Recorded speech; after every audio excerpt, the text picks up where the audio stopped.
Okay guys, chapter 8, a continuation of the last chapter on teamwork and team performance. Okay, here we go. Once again, sponsored by Brooklyn Body Gear, the best underwear money can buy, in full disclosure, my company. Okay. As we spoke about in Chapter 7, all about teamwork, forming, storming, norming, performing, and adjourning. Now, how are we going to get the best performance out of the team? Okay? Let's do this. High performance teams, how can they be improved, and all about how to make teams perform optimally, as well as to make them effective teams. Okay, so these are the characteristics of the high performance teams. Okay, they have a clear direction and challenging. Remember, you want to be able to make a team that has a little bit of some complexity in the job that they have. Okay, but remember, clear. Once again, I always speak about ambiguity. Role ambiguity, team ambiguity is one of the worst things that can affect an organization. Okay, believe in the goals, motivated. There has to be a sense of purpose. There has to be clear results. Measure a perfect way to measure results. Quantifiable, a way to quantify results. And they have the right mix, which we spoke about in the last chapter, okay, about diversity. The diversity consensus dilemma, remember? Technical, problem solving, interpersonal skills, the right mix. This is the way to keep the team high performance.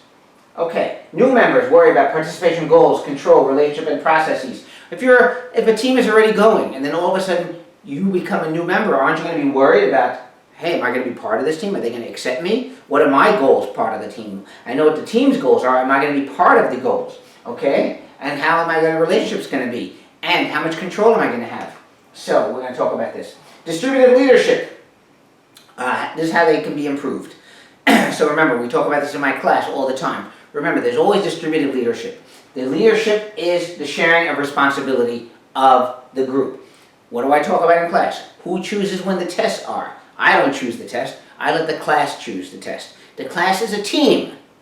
So I make them choose. That's distributive leadership, right? Sharing of responsibility for the maintenance activities. Task activities, maintenance activities. We spoke about this. We started speaking about this last chapter. Task activities.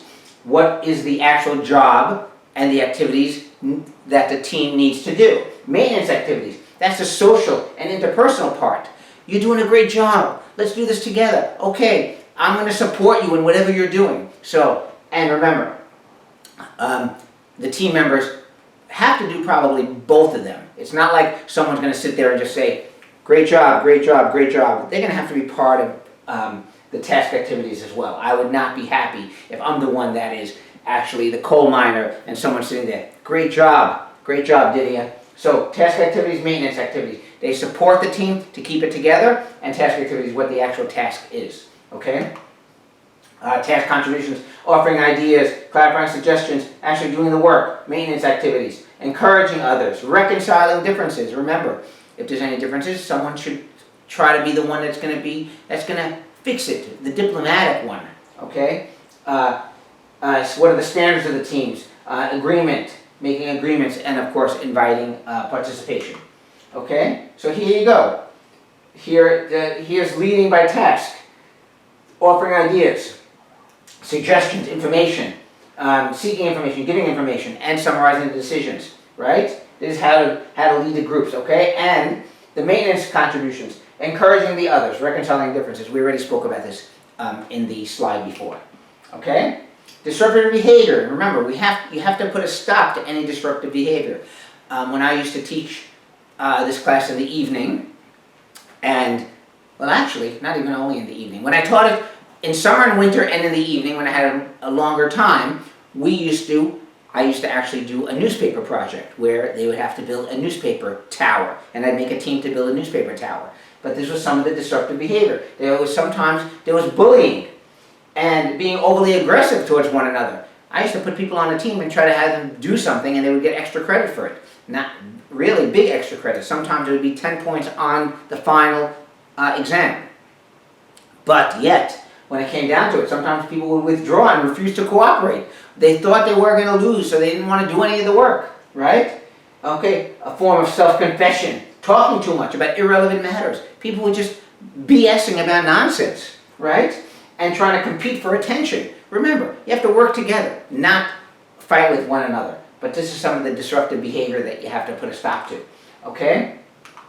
And remember what your role is. Understand what the expectations of your job is in the team. Rule ambiguity. I spoke about this the whole semester. Okay, this is probably the second most important thing to me after fit. Okay, ambiguity of any level in an organizational structure. Any kind of ambiguity is definitely a negative force. Okay, of course, when a person is uncertain, what's your role? What is my job here? I don't know what my job here. Role ambiguity. That's going to affect the team. Role overload and underload. You know what these are. The great thing about organizational behavior, it is regular English words. Role overload. I have too much work. Role underload. I have too little work. Okay. Role conflict. Maybe there's something you have to be doing that you might not be happy doing, especially if something unethical. Right? You might be part of a team, especially a human resources team or some kind of finance team where they might say, you know something, maybe we could do something with the books. This might be role conflict, right? Based on some kind of internal conflict or even conflict with another person. Okay? Role overload or underload. Too little work, too much work. Okay? Role negotiation. This is the part. I do this, you do that. Negotiating what your job is. We spoke about this in the last chapter in reference to the storming part, right? What do I do? What do you do? Okay? Team members need to discuss and clarify. Okay? Norms. What are the basic rules of the team? Norms represent ideas or beliefs and how the members expect to behave. Maybe there's no cursing. I don't know. Maybe you have to dress a certain way. No different than in a work environment. There could be certain norms that they have. Okay? Rules or standards of conduct. Okay? This is the way we act with one another. In my class, there's always certain norms. You can yell and scream at each other all you want, but we're always going to stay friends. It's never going to be uncivil. These are the norms that I have in my class. I let any kind of speech happen. So let's talk about anything, because that's the greatest thing about having debate, lively debate in class. However, if it gets personal on any level, boom. That's a norm that I require in my class. Okay? Help members to guide their own behavior. But I speak this at the very beginning of my class, and everyone knows that the greatest thing is, once again, there's no ambiguity. From the beginning, I always talk about how everybody can talk about anything they want, but this is the norm. The norm is, it's never personal. We're always we can debate in class. We can even have a big argument, but we're all friends. Okay? And those are the, so these are norms that you want to have, ideas and beliefs in reference to the team. Okay, key norms, performance norms, of course, what I expect, how I expect you to perform. So think about this. Think about this as a student, what the professor wants, the norms that the professor wants, okay? Right, so think about it. Performance norms, I expect you to perform a certain way to get an A. Ethics norms, I expect you not to cheat, right? Organizational and personal pride norms, feel good about what you're doing. Everything that I tell you to do is for your own benefit and for your own success. And you all know that about me to begin with.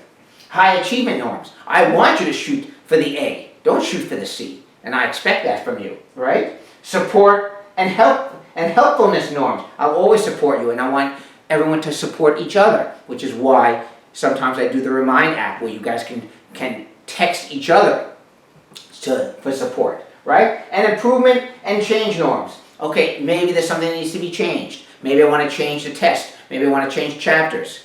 This always happens, and so things like that. So think about, these are just the key norms that have a positive and negative implications. Now, of course, these have always been positive in my class, but these are the norms. Remember, you guys are a team. In my classroom, you guys are a team.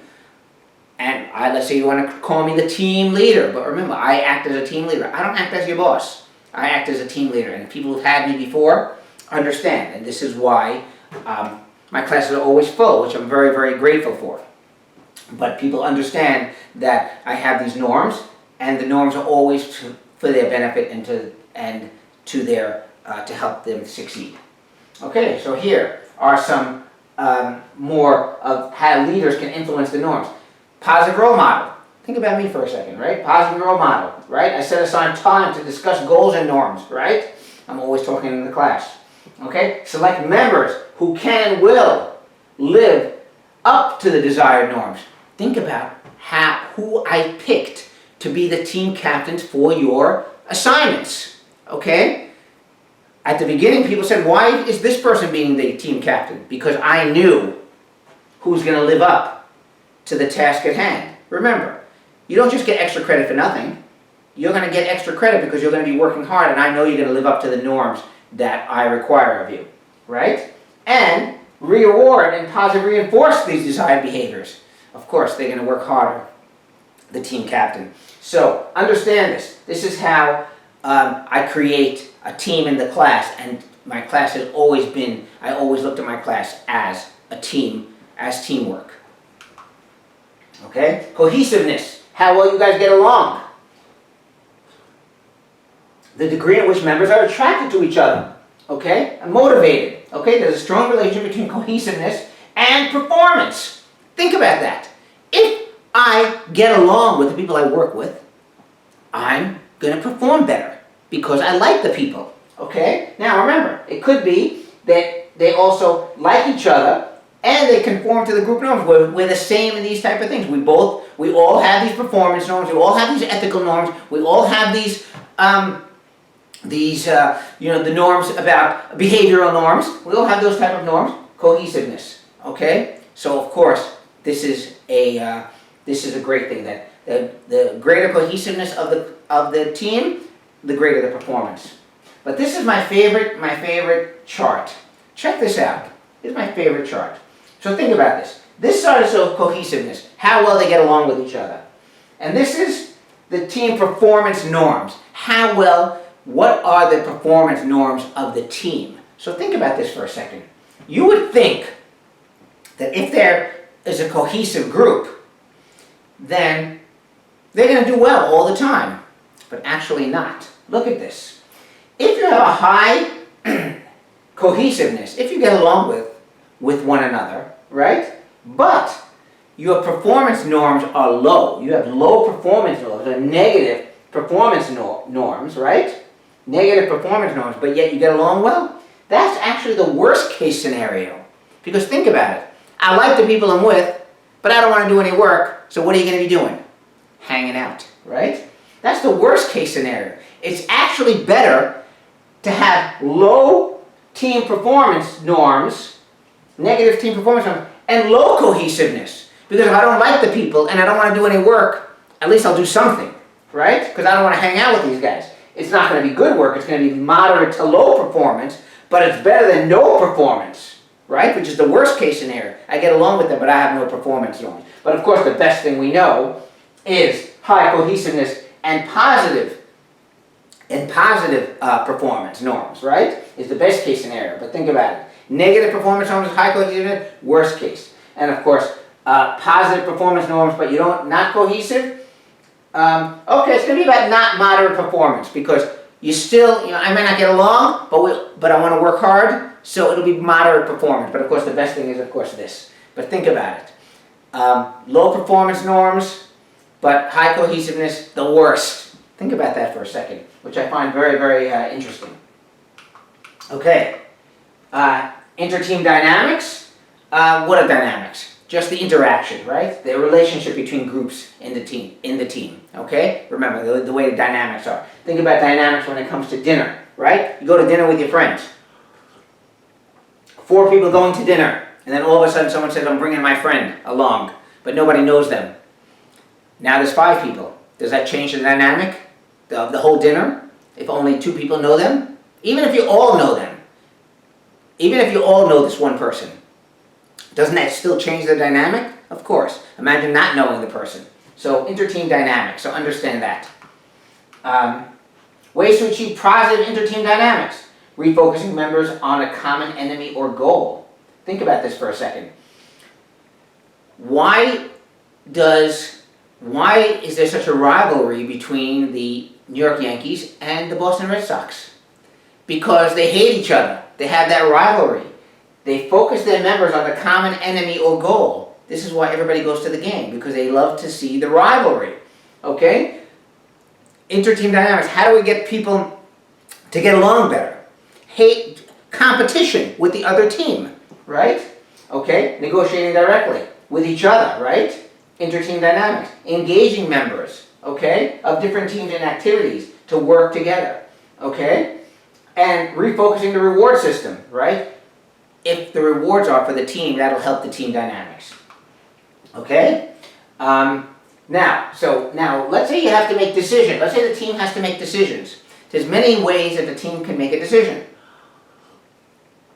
And when I choose a test, I always find this very, very interesting as well. When I tell the class, when do you want the test? We go through this. It's very interesting. And remember, you're a team, right? The class is a team. When do you want the test? So here we go. Decision by lack of response. Okay? Nobody says anything, okay? Should we have it on this day? Nobody decides. Lack of response, okay? Decision by authority rule. I decide, right? The boss decides, okay? This is the day the test is. Decision by authority rule, right? The leader of the team. This is what it is. Lack of response, whatever. I'm not saying anything. Whatever happens, happens. Decision by minority rule. There could be 2 or 3 people.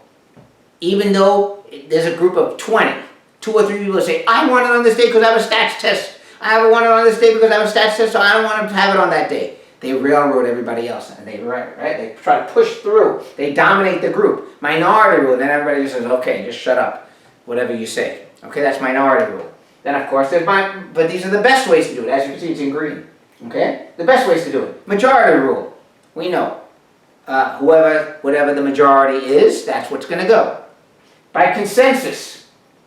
Okay, whatever most members want. Let's say there's 2 or 3 decisions. Whatever most members want by consensus, right? Being favored by most members, and everybody else agrees to support it. So it's not like yes or no. You want it on this day? Okay, I'll have it on this day. And the other guy say, okay, whatever you say, right? So think about the difference between majority and consensus, right? This is a poll. This is just everyone else goes along who doesn't necessarily care about the vote. And then unanimity. Everybody has to agree, okay? The best thing I like to talk about unanimity, a few rock groups have decision by unanimity. For example, the Doors. Anyone knows the Doors, and U2 as well, okay? They all have to agree on something or else it doesn't go through. So, one of the big problems was, with the Doors at least, I know, if you saw the Doors movie, is that Jim Morrison never wanted to sell their songs to use in commercials, okay? Decision by unanimity. Because he didn't want to, everyone else did, to try to make some extra money. They didn't do it. But then Jim Morrison died. And now, what do you do now? His estate has to decide. Does they count as part of, does his estate matter as unanimity? Maybe things would have changed. Same thing with U2. U2 decides together what they're going to do or not. If one person says no, then it doesn't go through. I happen to like that particular thing, but of course it could be problematic. Okay? Assets and liabilities. Okay, I'd rather say advantages and disadvantages. Okay, advantages. More information. Discussion, right? And discussion. Disadvantages. It could be imperfect decision. Think about it. 3 people of the band The Doors wanted to sell Light My Fire. Jim Morrison didn't. Think of how much money they could have made on their biggest hit. Okay? Influence as a team leader and team decisions take more time. They were arguing with Jim Morrison for a long time. Watch the movie The Doors. You'll see. It should be in that movie from what I remember. So think about that, okay? And there's groupthink. Let's make sure. Yep. Groupthink. What is groupthink? Tendency for members of high cohesive groups to just let things go. If we like each other, whatever you decide is fine with me, without having to think on their own, right? They lose their critical evaluative capabilities. I don't want to think about it. These guys, I like these guys, whatever they decide is okay. But groupthink is not necessarily a good thing, okay? that's the whole point about a team and bringing diversity to the team. The best thing is it can avoid groupthink. Okay, and we're going to see that. Avoiding groupthink. Leaders refrain from announcing any position. That's what I used to do in class. When I used to say about the test, I used to say, listen, you can have it on these 3 days. Only if you couldn't come up with a decision, then I would make a recommendation. And I'd say, this is what I believe you should think about. Okay? Every team member acts as an evaluator, right? Someone plays a devil's advocate. Someone says Tuesday, and then somebody else on purpose would say, what about Wednesday? Right? Assign someone to be the devil's advocate, okay? And of course, bring in outside experts, someone else. Let someone else from another class decide when the test should be, right? Or something like that. So that's to avoid the groupthink, because you want to be able to keep your, you want to be able to think for yourself, okay? Okay? How can team decisions be improved? Brainstorming. We all know what brainstorming is, right? Generate ideas, an alternative. All criticism is ruled out. That's the best thing about brainstorming. People have to realize, when it comes to norms, when it comes to team norms and brainstorming, one has to realize that nothing should be off the table. Because brainstorming, when every idea, all ideas are welcome and no criticism matters, okay? Then the free flowing of ideas.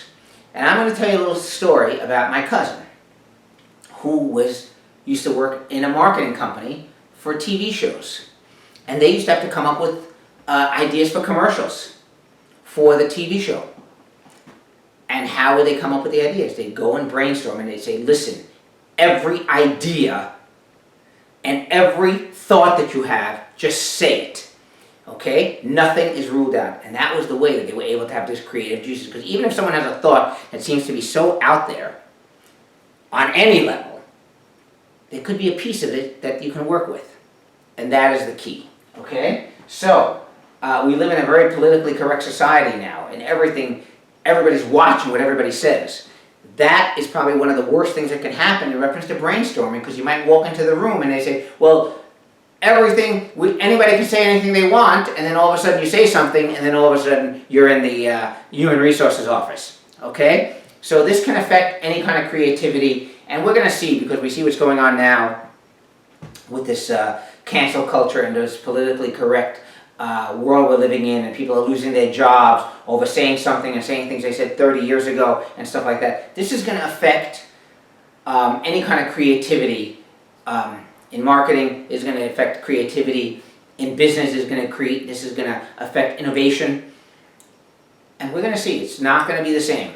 And I think it's a very, very big problem when ideas can't be said in a safe environment. People care about more of the safe space. Oh, don't say these things, so I have to worry about the safe space. But how about having a safe environment to say anything you want so that maybe the company can make some money? But these are the things that, what can I tell you? Okay, emphasis on creativity and imagination. Quantity is wanted. Just say anything you want, right? And building on each other's ideas. And that's the whole point about being able to say anything. And there's my little diatribe on brainstorming. And we are done with this particular chapter. So we've done a little bit about teamwork. I don't know what comes next.